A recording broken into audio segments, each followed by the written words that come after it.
초의선사. 초의선사는 우리나라의 전통 다도를 중흥시켜 다성자승으로 불린 대선사로 다산 정약용, 추사, 김정희, 소치허련 등 당대의 석학이나 문예인들과 평생 교류하고 차와 선이 하나라고 한 다선일미 사상을 전파한 선지식이다. 스님의 다선일미 사상은 고려시대 문신으로 동국이 삼국집을 편찬한 백운거사 이규보의 다선이려와 일맥상통하여 다선의 진미를 더하였으며, 다산이 각다고주의 자카오를 쓰고 초이는 동다송동 좌성을 지으며 우리 토산차를 예찬하였으니 한국의 다도는 이렇게 두 분을 만나 중흥하게 된다. 초의선사는 전남 해남 대흥사의 13대 종사의 한 사람으로 조선 후기 스님으로 우리나라 다도를 정립한 분이다. 스님은 조선 정조 10년 1786년 전라남도 무안군에서 태어났는데 성은 장씨이고 이름은 의순이슌이며 본관은 인동연통이다. 아명은 우순유슌, 자는 중부종후다. 버포는 초이차이이며 당호는 일지암이즈안. 스님 나이 15세에 강가에서 놀다가 급류에 떨어져 죽을 고비에 다다랐을 때 부근을 지나는 승려가 건져주어 살게 되었다. 그 승려가 출가할 것을 권하여 남평 운흥사 윤싱스에서 민성민승 스님을 은사로 삼아 출가하고 19세에 영암 월출산에 올라 해가 지면서 다다 위로 떠오르는 보름달을 바라보고 깨달음을 얻었다. 그 후 스님은 전국을 다니며 운수행각하다가 대흥사 10대 강사인 완호윤 왕호인이오 스님의 법을 받고 초이라는 법호를 얻었다. 22세 때부터 전국의 선지식을 찾아가 삼장산 상불교의 경전을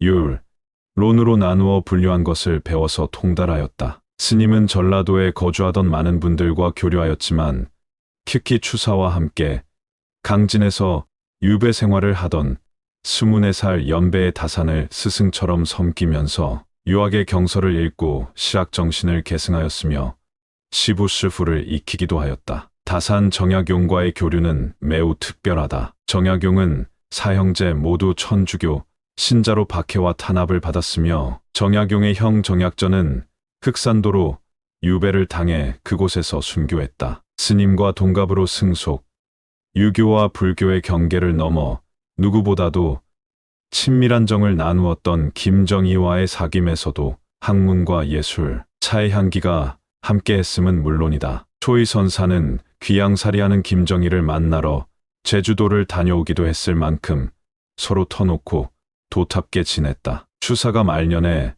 초의선사가 보낸 차를 받고 써보낸 걸작 명선 민찬 이 대흥사에 전해온다. 명선은 차를 마시며 선정에 들다 란 뜻이며 현재는 간송미술관이 소장하고 있다. 추사가 10년 먼저 세상을 뜨자 초이는 제문을 지어 말하기를 저 세상에 가서 다시 만나 새로이 인연을 맺자 라고 까지 하였다고 한다. 두 사람의 우정이 얼마나 깊었는지 짐작할 수 있는 대목이다. 두 사람의 교류에 고리 역할을 했던 것은 다름 아닌 차였다. 언젠가 초이가 만든 차를 맛본 추사는 초이에게 자주 편지를 써서 차를 보내달라고 했다. 그 문구는 마치 어린아이와 같아 차를 빨리 보내달라고 조르는 내용들이었다고 한다. 초이가 차를 제때 보내주지 않으면 그는 다그치듯 서신을 다시 보냈으며 으르고 을러서 고대하던 차가 도착하면 샘물을 직접 받아 정성껏 달여 차를 음미하였다. 초이가 만든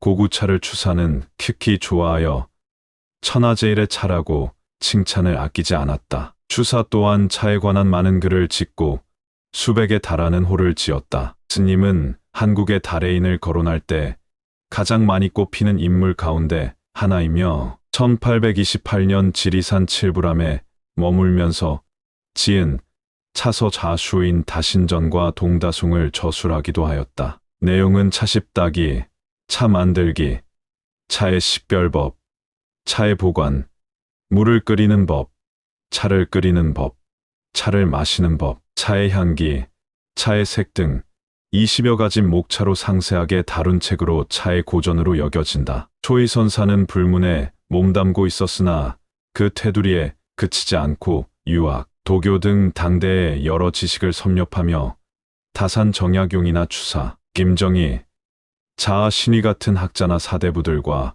폭넓게 사귀었고 범패와 서예, 시, 문장에도 능했다. 학문적으로 스님은 다산의 제자가 되었다. 그는 조용한 곳을 찾아 가부좌를 틀고 앉는 것만이 선이 아니었으며 현실의 일상생활과 선이 따로 떨어진 것이 아니었다. 초이선사는 차 한 잔을 마시는 데서도 버피선 10파씨 잔위를 맛본다고 하였다. 즉 차 안에 부처님의 진리파와 명상 잔의 기쁨이 다 녹아있다는 것으로 차는 그 성품에 삿됨이 없어서 어떠한 욕심에도 사로잡히지 않은 것이며 때묻지 않은 본래의 원천과 같은 것이라 하여 무착바라밀 우저 볼 어미이라 부르기도 했다. 그리하여 그는 차의 진예 전호에 더러운 티끌 먼지 없는 전기를 마시거늘 어찌 큰 도를 이룰 날이 멀다고만 하겠는가 라고 하였다. 스님에게는 차와 선 잔이 둘이 아니고 시스와 그림이 둘이 아니며 시스와 선 잔이 둘이 아니었다. 스님의 명성이 세간에 널리 알려지자 번잡을 피해 대흥사의 동쪽 계곡으로 들어가 일지함을 짓고 40여 년 동안 홀로 지관즈관 마음을 고요히 하여 진리의 실상을 관찰하는 불교 수행법에 전념하면서 불이선할 잔의 오묘한 진리를 찾아 정진하였으며 다선삼매 자잔삼매에 들기도 하였다. 한국의 다경이라 불리는 동다송동 좌송을 지어 우리의 차를 예찬하고 다도의 멋을 전하였으며 범패와 원예 및 서예뿐만 아니라 장 담그는 법, 화초 기르는 법, 단방약 등에도 능하였다. 동다송은 초이가 다도를 알고자 하는 지인 홍연주를 위해 지은 것이다. 이 책의 제목은 동다 즉 우리나라 차에 대한 예찬이란 뜻이다. 그러나 이 책의 전편이 동다에 관한 항만으로 구성되어 있는 것은 아니다. 동다에 관한 항은 전체 31항 가운데 6항에 불과하며 나머지는 모두 중국에서 전해지는 차에 대한 선의적인 전설이나 차의 효험, 산지에 따른 다명과 그 품 등, 그리고 다도의 구체적인 내용으로 조다, 천품, 포법, 다읍법 등을 말하고 있다. 동다송 제30송은 이칭유화 펑성이 일경옥화 풍생액하고 전칭이 서상 칭징 신경이섭 상천경이라. 민유의 주장외여 명월이 촉 겸유하고 바이엔푸시인조어핑 백운포석 인작병이라. 옥화 한 잔 기울이니 겨드랑에 바람일어 몸 가벼워 하마 벌써 맑은 곳에 올랐네. 밝은 달은 촛불 되어 나의 벗이 되고 흰 구름은 자리 펴고 병풍을 치는구나. 초이선사는 산속 절집에 사는 스님이면서 홀로 영상으로 선 잠만 하는 스님이 아니었다. 다산과 추사뿐만 아니라 홍연주, 석주 형제, 윤정연, 권돈인, 자아신위, 유산 정학연, 운포, 정학유 형제, 산천 김명희, 신원 등과 교류했으며 후에 남도 종화의 대가 소치 허유는 그가 키운 제자이다. 초이선사는 중년 이후 큰 절의 번거로움을 피해 두륜산 대흥사 내 일지함을 짓고 은거하며 차와 더불어 수행에 전념하다가